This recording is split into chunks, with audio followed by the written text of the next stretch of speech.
Welcome back to Relational Lives. Today we have a very special friend of mine who has come on to be interviewed and to share her story of choosing to be single.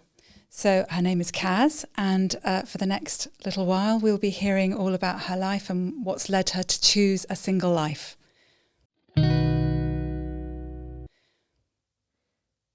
Can't imagine why you'd be single. Can you imagine? It is strange. It kind of fell when I was diagnosed with breast cancer 8 years ago. And I literally split up from somebody, my choice, a week before I got diagnosed. And then with the turmoil of going through breast cancer and everything, it was quite nice not having somebody else to look after. So had you been in that relationship for a long time? A couple of years. Okay, so it was a serious... Ish. Yeah, it was. But it wasn't what I wanted. Mm-hmm.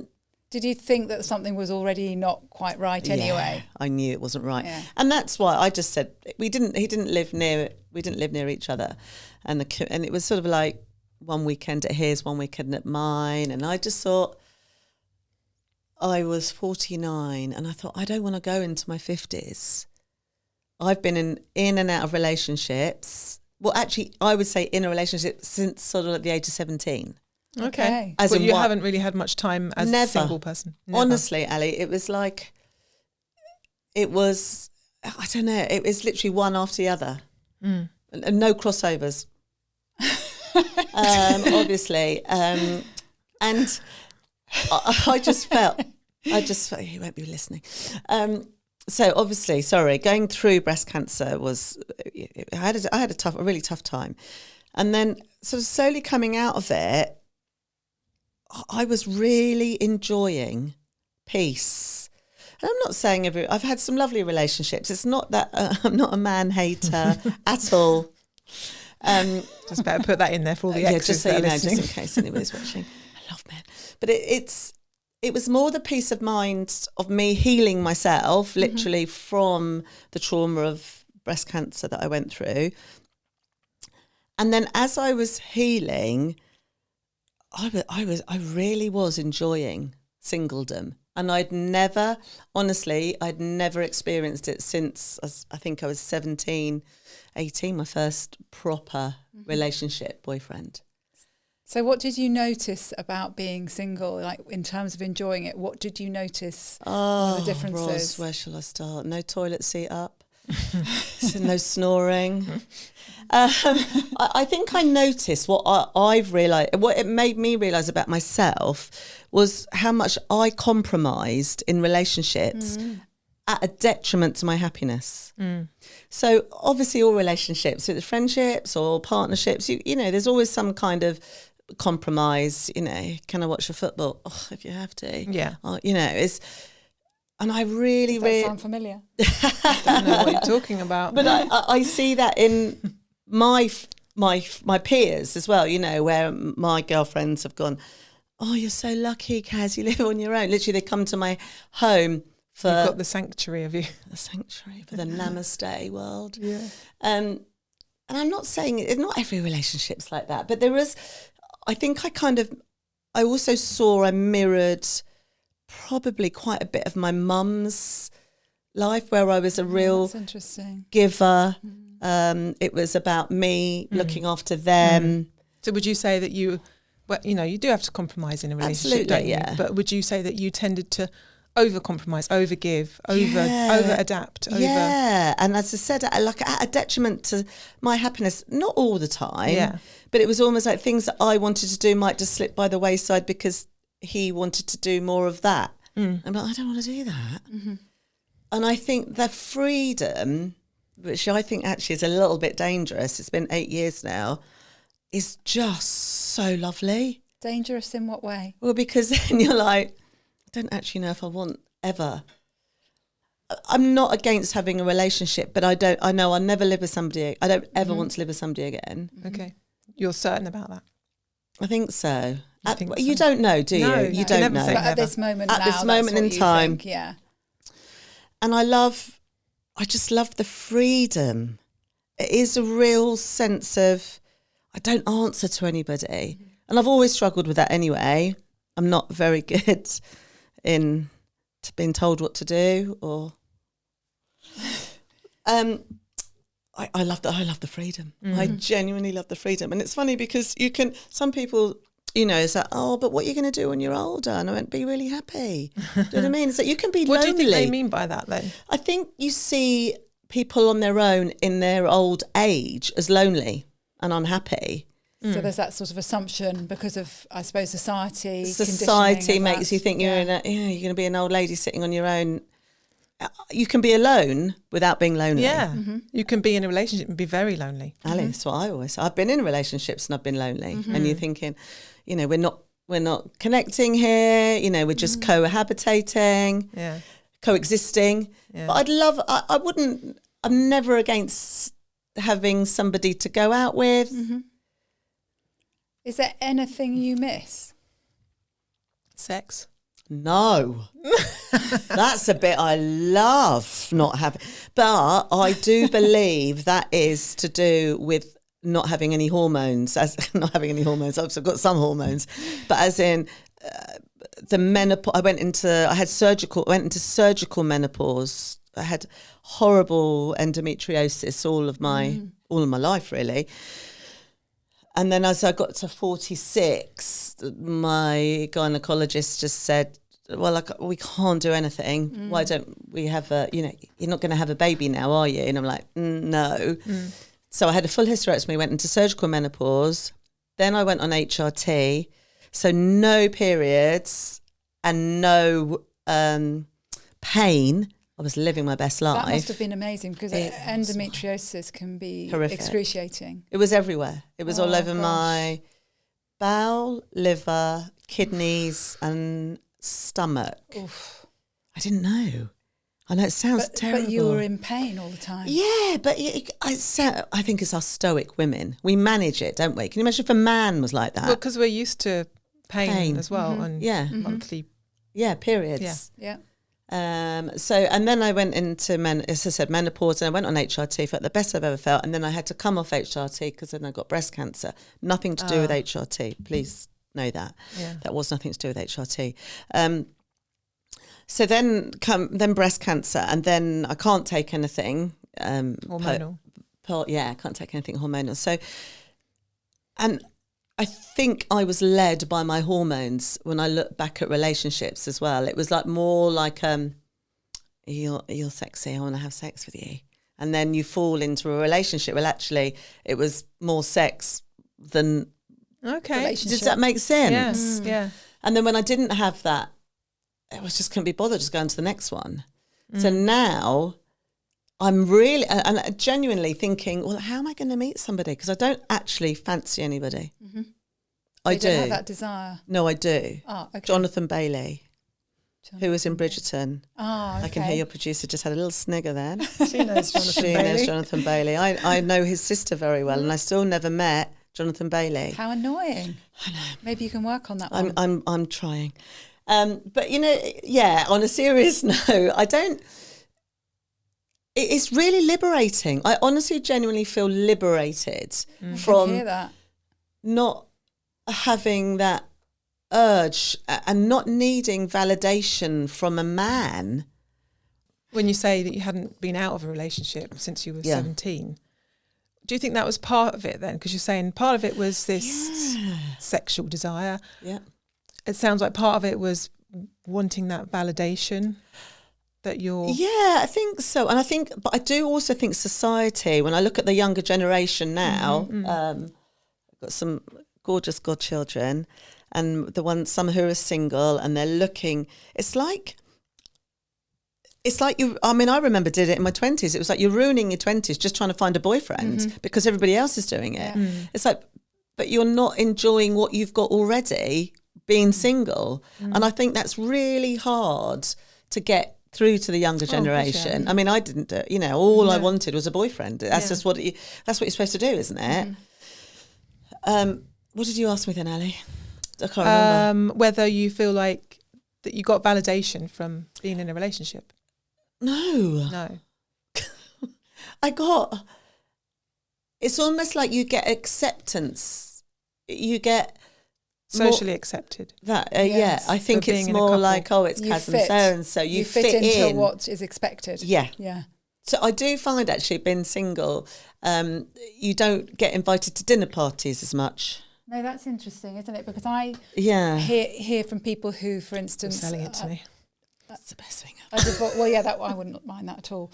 But in terms of people who have been together and then get divorced or separate, and it's for them very difficult because their world of coupledom has altered, and like you say, they're not necessarily then invited to things that they once were.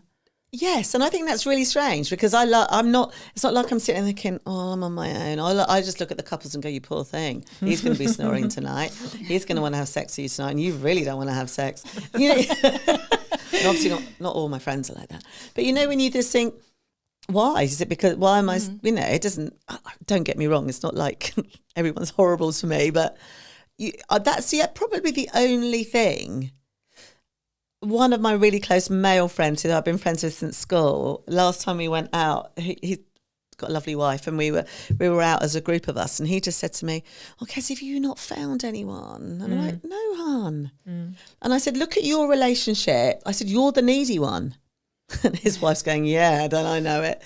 But you know, it's like, it's almost like people don't realise that you can be happy on your own. It's almost like they need to sort of couple you up with, oh, look, she's on her own. For their own insecurity or their own. Yeah. And this, I suppose, is a little bit where the attachment styles comes in, isn't it? In some respects, I guess.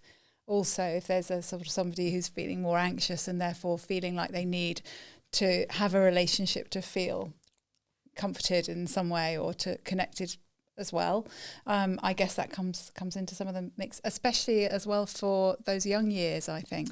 Yeah, and the young those years insecurities. And then, yeah, definitely. And then as you said, Ros, we've known each other for a long time. So as a sort of a group of friends I've still got from school.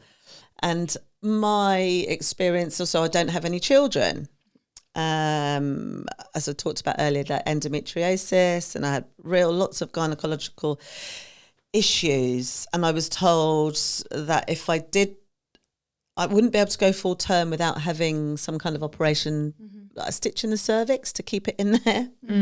Not because it was a saggy one, but just just to sort of keep it tucked in.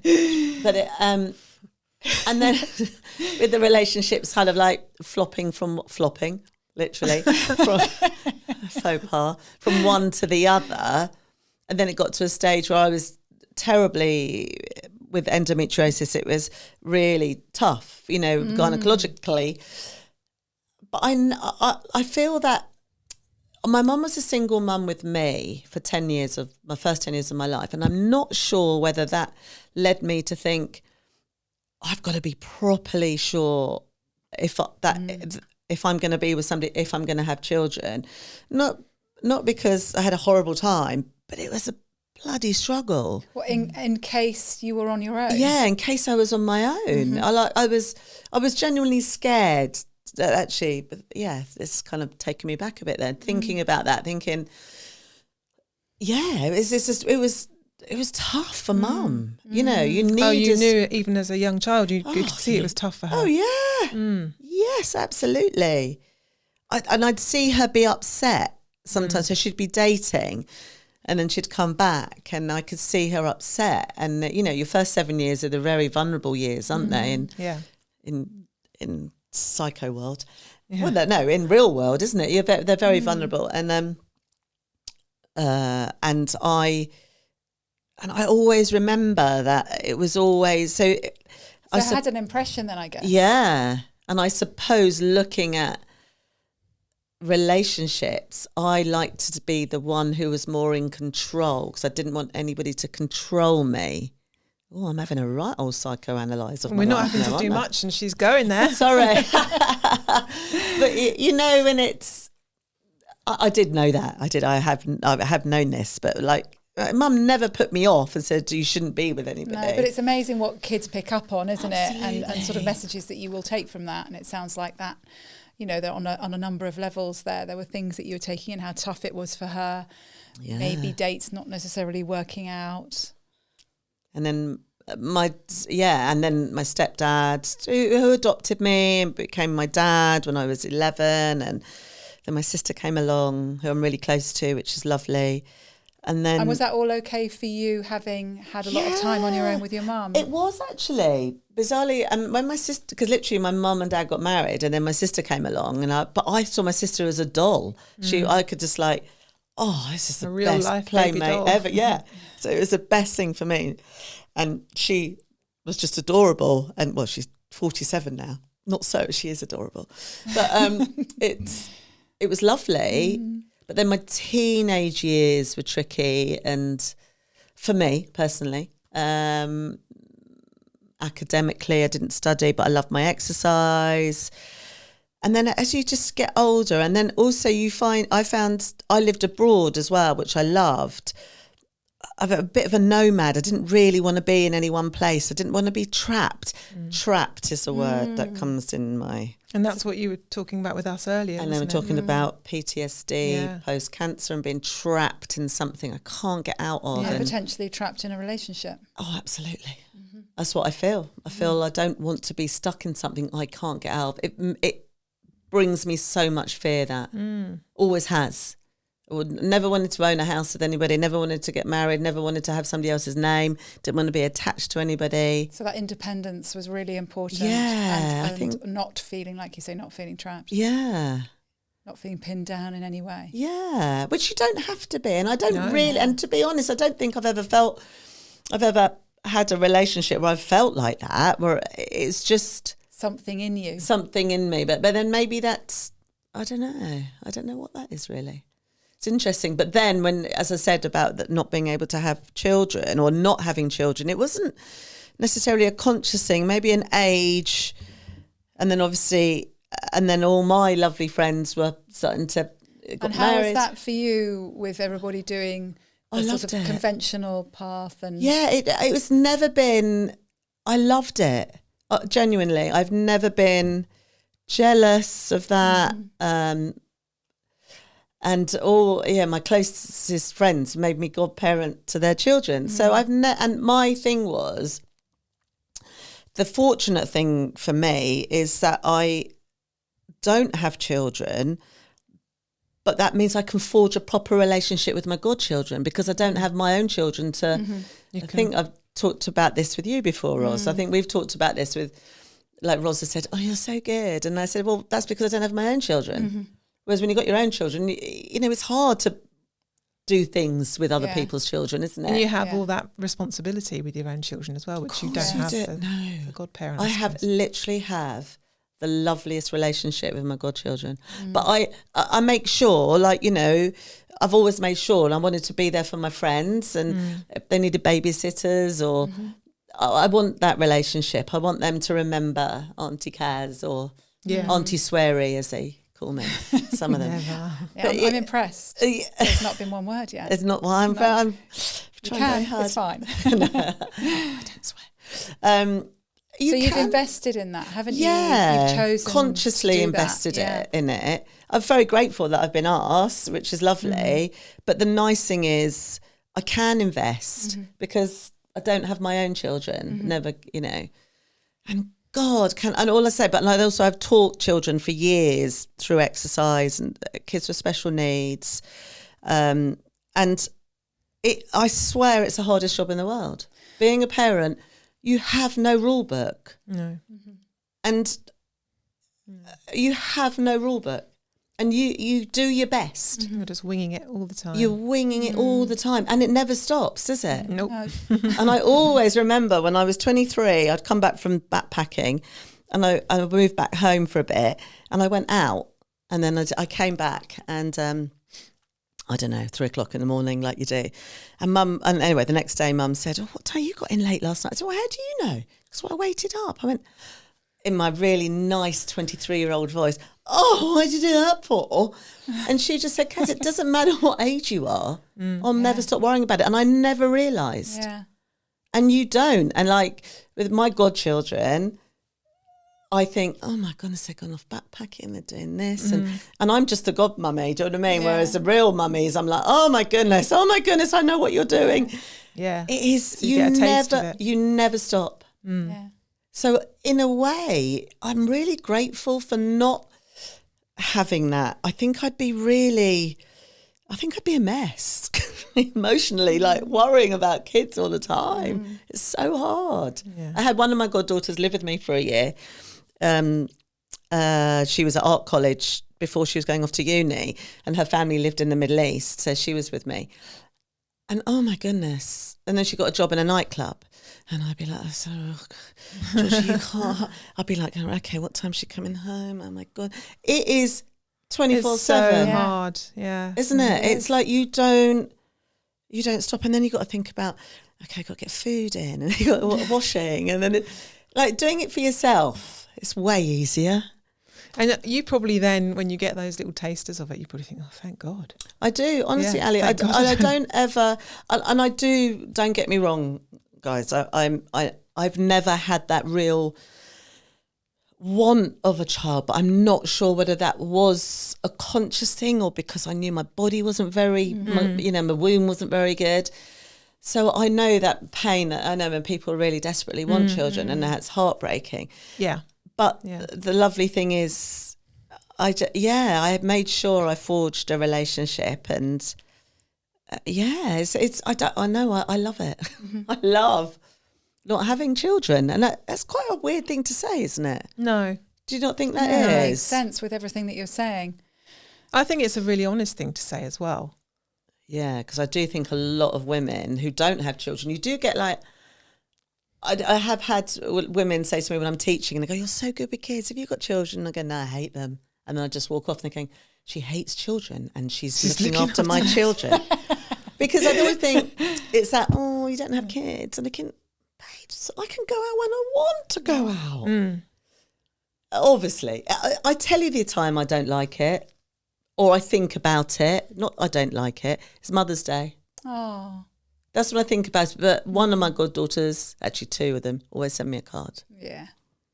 But it's not, and that's because I don't have my mum anymore as well. So I think it's it's a more about double that, perhaps. whammy, Yeah. isn't it? So you just think about it. But then my sister's got two gorgeous boys who I adore.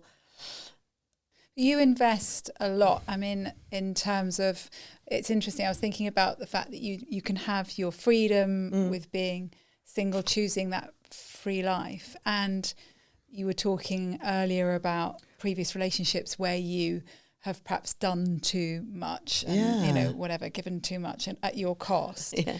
But I think what I know of you is that you do so much good. Oh, Ross. And you look out for so many people. Yeah. And you have helped so many people. Oh, thanks, Ross. And I think that that's something that's, in a way, I wonder if all the part of you that was a sort of giving too much away there, actually you've got this lovely space for you that you've carved out for being single and how you want your life, but are also able to choose to give in the way that you do. I think absolutely, and I do feel that I can be like that because I'm single and I don't have children. Because as you both know, being a parent is, blimey, you don't have as many resources for other things, do you? No. And so that's a lovely way that you channeled that. Yeah, and the nice thing is I can close the door when I come home. Yeah. And I can It's a nice balance. It is a nice balance. It definitely is a nice balance. Definitely. Yeah. No, I do. I love helping people, and what gives me joy. What do you think you'd say if so? I've come across people, women of in their 30s, maybe late 30s, early 40s, thinking, I haven't had children yet. I don't know if I want to, and they're on that kind of decision: should I, shouldn't I? If they were talking to you and saying, what do you think? What would you say to them? I would say you can have a really great life without them. Mm-hmm. I think if you really want children, I think if you're on the cusp, like you just said, Ali, you're not too sure, shall I, shan't I? If you've got a good career and a nice, or single or a nice partner, whatever you've got, I always say let it flow more, like, because I think what will be, unless it, maybe freeze your eggs and then think maybe, okay, I'm not too sure, I'm going to freeze them and then just see what happens, because you can do that nowadays, can't you? Do, yeah. And there is one girl on social media who we're in touch quite a lot with, and she said to me, she was talking about, I'm not sure, she's not sure she wants them. She's in her 30s. She's in a fairly new relationship in the last of 18 months, and he's adorable, and they are going to be together. And she just said, what's it like? And I said, it's great. It can be great. But then I think the reason why it's good is I've got a lovely friendship group. I've got my nephews. I've got lovely godchildren. I love my job. You're very sociable. So equally, I like being on my own. So, and I think some people struggle with being on their own. Are you surprised in some ways, bearing in mind the sort of constant relationships that you were in, that you found it so easy to be on your own? Yeah, but well, it is funny because one of my oldest friends, we used to work together and live together, and she'd lived on her own for a long period of time, and then we house shared, and then we were working in the same company together, and I was like, I could never live on my own. Oh my god, no! Oh my god, I can. I couldn't do that. She's married, and she comes around. She goes, "Oh, you're so lucky, Kaz." And I am shocked. I think I am, Ros, actually. I didn't realise the comfort of being on my own. Because, as I said, you can be alone and you can be lonely, can't you? So, if I genuinely wanted to go, I don't want to be on my own, I can go and stay with a friend if I want, or get a friend to come and stay. But when your life is busy, just to go home and shut the door, or, put on some rubbish TV. I quite like that. I love. And I think being, am I 57, with the social media side of things, so I do have a social media platform. Which is called? Dance Your Tits Off. Fantastic. Lots of fun on there. And I do think it can help you not be lonely, because I'm old enough to not get sort of brought into all the drama necessarily on social media. But I don't mean, so if you are a lonely person, I think social media can really help as well, online forums, it connects you to people or whatever you want it as. But for me, just being at home in my pajamas on my sofa watching Love Island. Not Bridgerton. Oh, yeah. Don't talk to me about Johnny. But I think, but then equally, like, I'm not a party girl anymore. I like going to bed early. I get up early. I love my exercise. And that, just talking a little bit about Dance Your Tits Off, I am a personal trainer, but the importance of exercise for your mind. Yeah, it's so helpful for for mental health. For mental health. Yeah. I know if I'm, I'm tired, but I've got to get up, I've got to go and do this, or I should really do that, and I won't. But then if I just go for a walk or a cycle or do something, I think, okay, I can. It wakes you up, doesn't it? Yeah, it wakes you up, makes you feel good. So I think you have to make your life happy, but look. And I also think, looking at the work I've done over a long period of time, working in the community, like working with people who've really genuinely struggled, mental health, financial, physical I've worked in food banks, people who have to access things. I don't have to. So it does make you appreciate your life even more. I feel so grateful for what I've got. Gratitude. Yeah. Oh my God. Yeah. And like Mum and I were so poor when I was a kid. I always think I came in this world with nothing. If I go with nothing, great. Do you know what I mean? I don't, you can survive with not much. Yeah, but happiness is so important. Well, it sounds like it's more than happiness. It's about fulfillment, that you are so fulfilled in content. So many things. Content. Yeah. Yeah, I'm still not fulfilled with everything. what would you say you're not fulfilled with, or is that a I secret? still want loads of adventures to go on. Okay. So it's, you know, when you just because you're 57, it's like I was talking about this earlier with a friend of mine when we were talking about not having birthdays.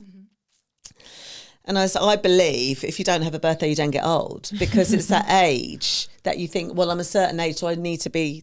Oh, okay. So Psychologically. Psychologically. So have you banned birthdays? No, because then we were discussing, well, I wouldn't get any presents. I love presents. But And it's as a far chance as to be celebrated. yeah, but I love the fact that I have so much to look forward to. I've never had that.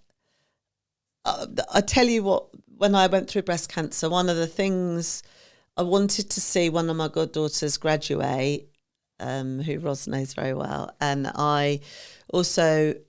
now I want to see her get married if she wants to get married, and then maybe I may see her have a baby, and then maybe go on holiday with her. Or there's so many things I look forward to, and I've always said there's a big world out there. I mean, I've travelled quite a bit, but I still want to travel. Still want to do things. But even if I've never been to the Lake District, never been to the Peak District. So ignorant, but there's so much to be grateful for. Yeah. And to look forward to. You're full of life. I think, most of the time I am, until it gets... Sure, you have your moments. But I do have my moments when I'm like, I don't like feeling... I suffered really badly post-cancer. That was a real struggle for me. With what? Emotionally. PTSD I was diagnosed with because of it was more the speed of it from start to finish, and then you can go now, and I'm like, well, what do I do now? The speed from the diagnosis to the end of treatment. to the end of what happened, to the end of what happened, to the end of mastectomy and just going, and it was like, what just happened? It's a weird one, isn't it? It's a really weird. It's like I had an out of body experience. I always remember my oncologist saying to me, "Well, this is your new normal," and I just went, "I don't want to be normal. I loved my old normal." But I didn't realise. So I think being on my own in the last 8 years has really helped me heal from that, because I had nobody else's feelings outside of my home to deal with. Do you know what I mean? So inside my home. And I didn't have to go pretend I wasn't feeling scared, or I didn't have to, you can say to your friend, I can't, I'm struggling with that today, or I don't feel great, but in the home I could just be. Whereas, when you're with a partner, if you're going through something, sometimes you protect them because you don't want them to do the head tilt and they go, are you okay? It's like... In my experience with having had breast cancer this last year, it's definitely been harder in some respects for those around. So I can hear what you're saying, that it's the emotional impact for them. Yeah. And so you don't have to, like you say, worry about that. I hated it. No. I didn't. I felt very supported. I felt incredibly supported by my husband and by my family and friends. But I can see that, in a way that it can, especially if you were experiencing PTSD, which was far more significant than anything that I was experiencing, that could have been really difficult. Yeah, being with somebody, trying to look after their feelings. Yeah. It's like, well, and it was almost like, well, why are you upset? You haven't got cancer anymore now. Like, God, you don't know what it's like. The fear. I know I haven't, but is it going to come back? And what has just happened? And so and I do feel that being on my own was I feel it was a lot easier for me to heal. Not having somebody else's emotions to... But that would make sense of what you said earlier as well, where you tended to give a lot to a relationship. Yes. You tended to sacrifice things, put their needs first. So maybe something about how you are in relationships coming in there. Yeah, too. no, I totally agree. Yes, Ali, definitely. And I do think I don't know how I would go into another relationship now. It's really quite strange. I don't know how... Because you'd have to do that differently, wouldn't you? Yeah. You'd have to start Maybe Yeah. somebody What about me? being nice to me or like taking me out. I'd be like, oh, really? You know, not saying that everyone that I've been with has been horrible, but no, I can do that. I can do that. Maybe I'm not a fool to myself, but I've done it to myself to protect myself so that I don't get hurt. So the type of people I've been with have been needy. Yeah. But then when your job's needy, It's a lot of need going on, isn't it? Yeah. A lot that you're giving out. You girls know what, when you're in a job where you're giving and then suddenly you got to come home and give to them and then suddenly they want to have sex with you and you're like, oh, mate, that's the last thing I want to do. But it's also not about just giving. It's you want to receive. You want to... Yeah, but then maybe you can't. But sometimes I want. No, I can do that. Yeah. It's annoying. Yeah. It is. You probably could benefit from it, but whether you would allow yourself to, I guess that's the thing, isn't it? And also, I think what I do is if you benefit from it, what's the word? What am I looking for?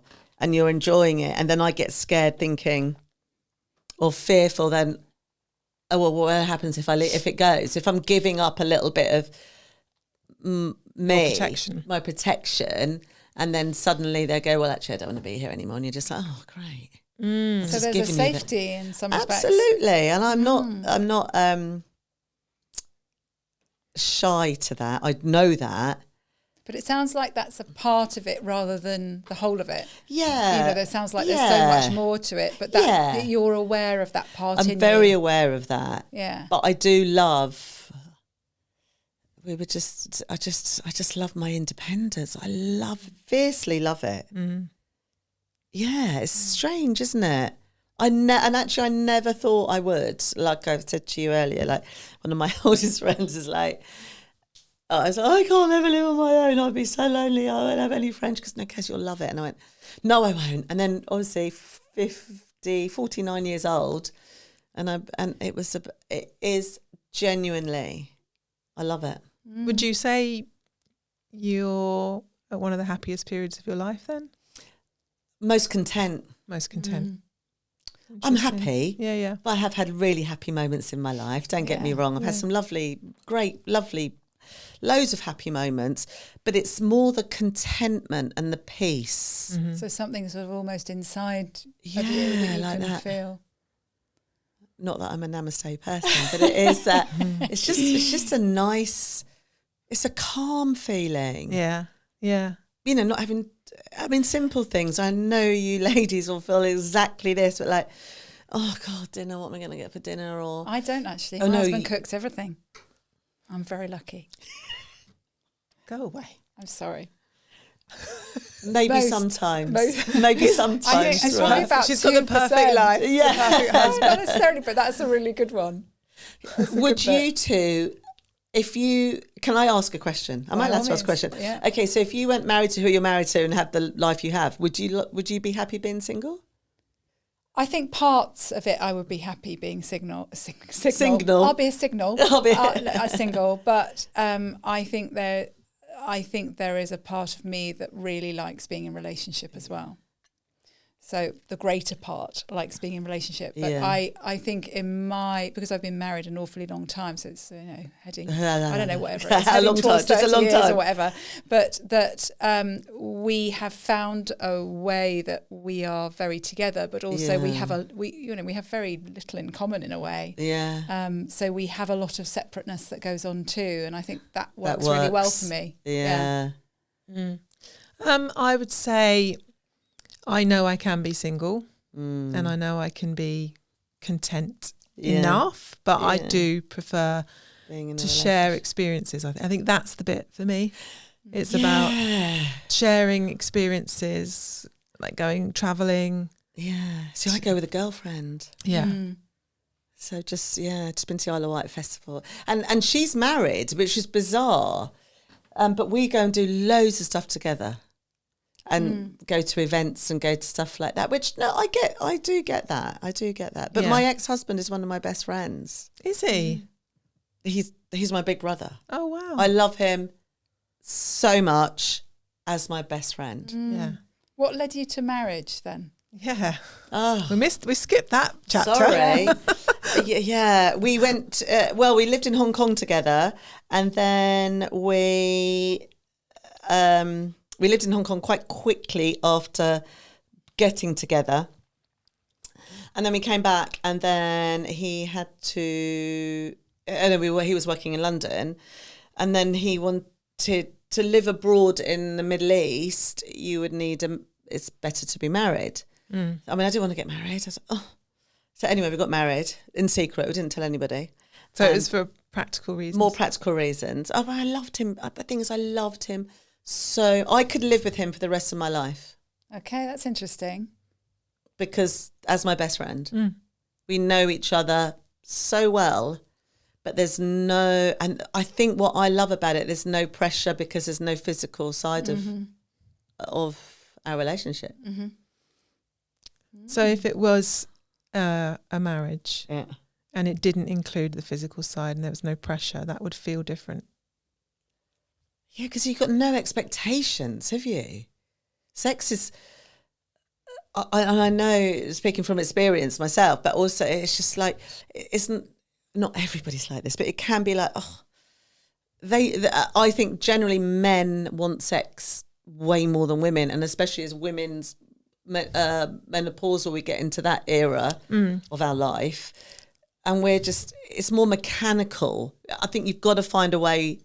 Men have to understand more, which I don't know how they bloody don't. We've been around for a while. Yeah, I mean, guys. we talk about sex in work as well as, just interested, I suppose, in the subject. but there's kind of, I suppose, different. The responsive. Yes, different desires that go on, and the way that I think, it's often. I suppose, I don't know whether to say stereotype, but that notion that men just want sex. But in fact, maybe behind that is they have that desire that's fairly what's known as sort of spontaneous, but that actually it's the way they get connection. Yeah. So they get their emotional connection by the physical way. I mean, I'm generalising. No, yeah. And women is known as responsive sex, where it's like you need to be warmed up, and, or like in just your own massage time. your feet, massage my feet. And just or just put a wash on. Yeah. That'll do it. That'll do it for me. I mean, I tell you what, fanny flutters. Well, hey, do the washing up. Woo! I'm on my back, love. But you just think. I do. I can't imagine being physical with somebody again. Not that I don't want to. I just can't imagine it. I just can't imagine it. Yeah. Does that make sense? Yeah. I mean, I miss a cuddle. I love a cuddle. Oh yeah, that's something a I would snuggle, miss. isn't it? Like cuddles, snuggles. Yeah, that sort of affection. It's affection, isn't it? But I do have that thing where if we're affectionate sometimes towards our partners, then is there the assumption that it's going to lead to wanting sex? I just want to kiss and a cuddle. I don't want to do anything else. Do you know what I mean? It's like, I don't know. I don't know what I always say. I don't know what the future holds, but I'm excited. That's lovely. Because I think you just don't know, do you? No. You don't know. No. And that is exciting. And some people could be scared by that. Some people could be terrified by that. I don't know. But for you, this is exciting. Yeah, oh my gosh. Like my mum struggled so hard. Genuinely, she was a single mum. She was 19 in 1967, and she gave birth to me on her own. Oh my goodness! And then it was emergency cesarean, and then 24 hours later, her scar opened, and she had to be. And Poor they tried to take me away from her, so she wasn't an unfit mother. So they put me and mum in a nursing home, and they literally was trying to say that mum was an unfit mother. Eventually, one of mum's lovely auntie bunnies, her name was Auntie Bunny, came and took mum and looked after mum and stuff. So that kept you together? That kept mum and I together, wow. Yeah. So my thing is as well, when I lost mum, it was horrific. And going through a trauma, I think it made me think, my mum fought so hard to keep me here. I would never, she'd be so pissed off with me, sorry, that is a swear word, if I didn't live my life to the full. Yeah. Because if you didn't take advantage she of it. gave me that, she gave me this. This is a genuine feeling. I've always had this. And she'd be like, oh, Kaz, I've never had, I'm very lucky to never have had suicidal thoughts. I had times when mum had died that I didn't want to wake up without her and think, oh my God, how am I living? Which is very normal. Which is very normal, isn't it? And which I didn't know that until I had grief counselling 2 years later. Like, why am I still feeling sad? You are allowed to. Oh, am I? I didn't know. I thought I was supposed to feel better. But then I think I just feel so lucky to have the life I have.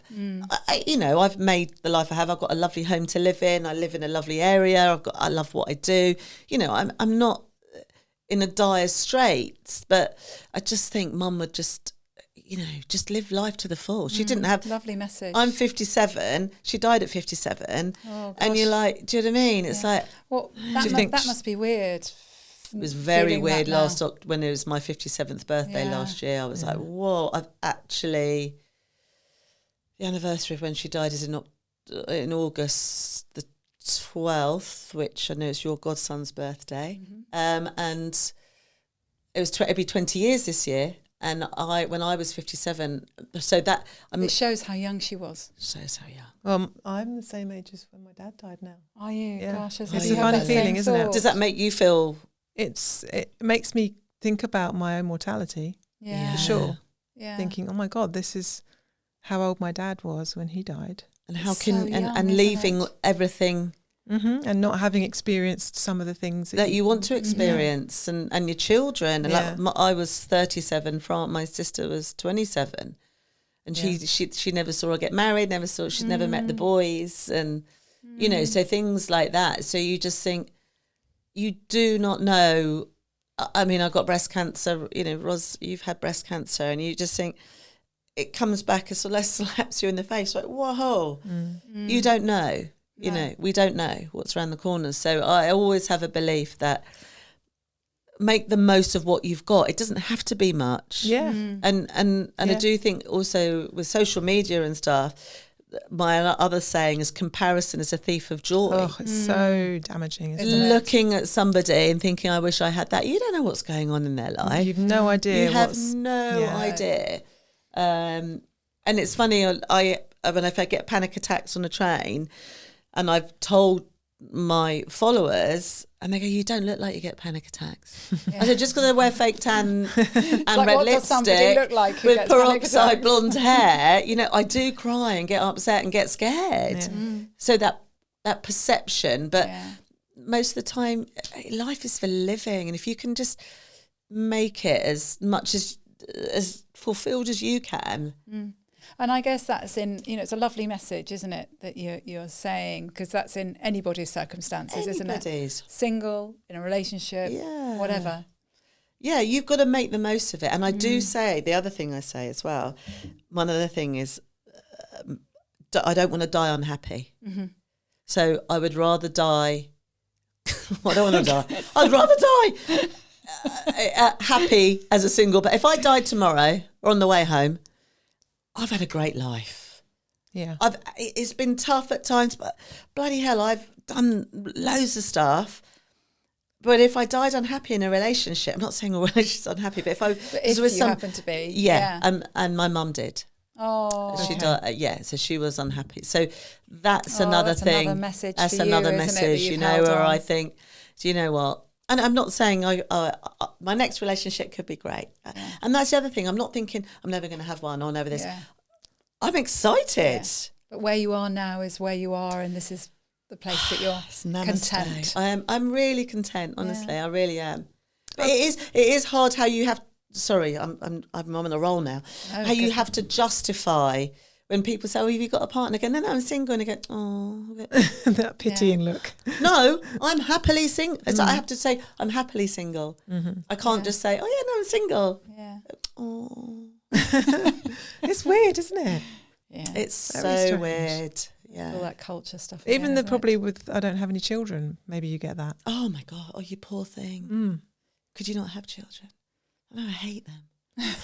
There's a few under my patio at home, but it is, again, I have to just, no, it's fine because I've got loads of godchildren. I've got 2 nephews, so I'm absolutely happy. Yeah. It's like I'm justifying. So do you still find yourself doing that? Oh, absolutely, Roz, yeah. I try hard on social media to say, look, you can be happy. You know, and I don't, you know, if I'm sad, I don't really get sad. You know, I miss my mum and I get sad like that. I don't get sad about my life. Or because you're on your own. Because I'm on my own. You're not lonely. That's the key, isn't it? You're not lonely. Being lonely is horrific, and it's one of the biggest killers, isn't it, in the UK? And no, I don't need Can I ask, what if you were to look at your maybe 20-year-old self? Yeah. Is there anything you'd want to say to her? Yes, don't get into a relationship. At all. But don't be so, as I say to my goddaughters, your 20s can be so much fun, and don't waste looking for a boyfriend or a partner, because especially with the medical world now, you can have babies in you later in life if that's what you want to have. Yeah. But just enjoy the freedom of. But I don't think you're emotionally mature enough to enjoy that, to be fair. No, so she might not have listened. That younger Kaz might have just gone, what about? Definitely. She would never have listened to an old person. 57. She wouldn't. No. You don't, do you? You're like, talking about, what do you know? Mom, shut up. But I wanted to travel, and I travel the world, but I still want that as well. Do you know what I mean? Doesn't stop. Doesn't stop. No. I love that. I love that you're like that. Yeah, I am. I think, and then I started thinking, am I really like that? Oh no, I think I really am like this. It's true. I think I really am like this. No, I am. And just talking about fitness and exercise. And I was talking to a friend this morning, and I said, I really want to go to the Alps and in the summertime and get a gondola up, and then get a mountain bike and just come down like. And then he was going, you have to be really careful about that. It can be really dangerous. Well, careful with your hips. I said, it might not be. When people put barriers up, and I do think society with age, won't take the risk. I have to be careful. Not only society, but I think it gets absolutely ingrained. You're right. Because I was thinking, I was talking to a family member saying, we could go skiing. I've never been skiing, but I thought, is that okay to go skiing? At your age? Is it going to hurt my knees? But how do you know unless you try? And if you've got the option to do something, I don't want to die, again we're talking about that, and go and leave, I don't know. I want to go and I've made memories with people, and people I've left behind going, oh my God, do you remember what we did with Kaz? Oh my God, that was so funny. Do you remember we did that? Oh my God, do you remember she did that? Yeah, do you remember that? She got on a shopping trolley and went, oh, I know. It's like, she was 60, I know. And that's more, it's adventure. You've got to have adventure in your life.